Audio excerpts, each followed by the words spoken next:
Hello YouTube friends, it's Tiago with another mathematics video, and in this clip I'm going to be showing you how to calculate percentage changes. When we are dealing with shares and currencies, we see these percentage changes everywhere. They show up in green and also red. How are these changes calculated though? What's the formula behind these percentage changes? Here you're about to find out. I'm going to go into detail how to come up with the formula for percentage changes. Okay, so as an example, let's say that at 1 p.m.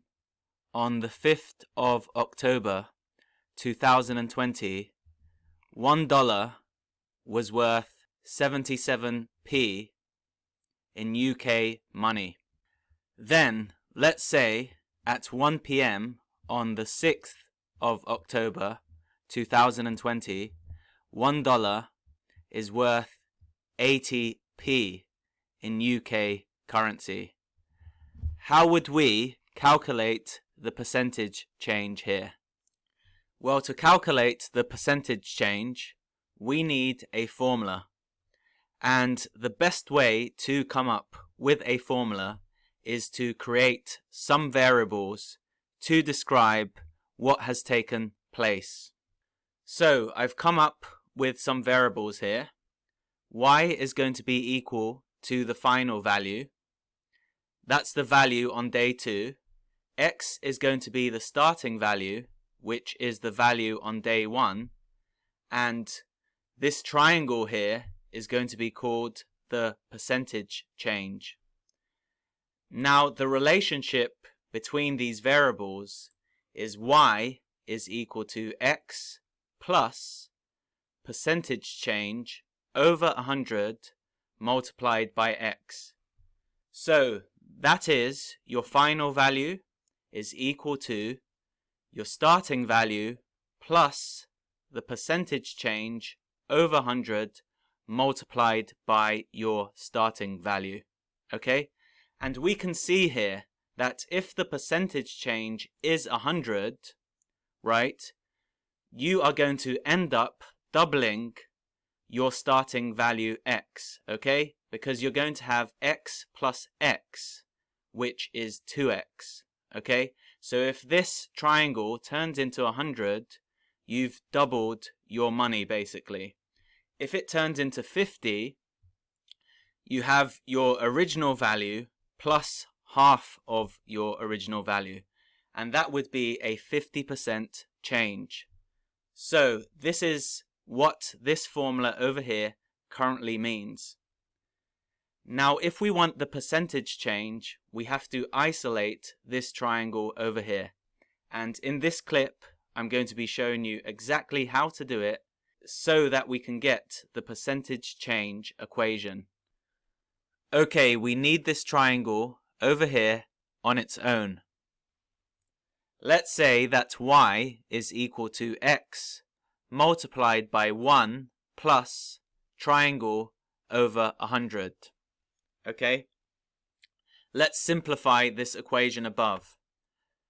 Let's then divide both sides of this equation by x. Okay? If we do that, we get 1 plus triangle over 100 is equal to y over x. Now from here, we subtract 1 from both sides of the equation. We end up with triangle over 100 is equal to y over x minus 1. The final step now to get this triangle on its own is to multiply both sides of this equation by 100. If we multiply both sides of the equation by 100, we get triangle, which is equal to the percentage change, is equal to 100 times y over x minus 1. And this is the formula we're looking for.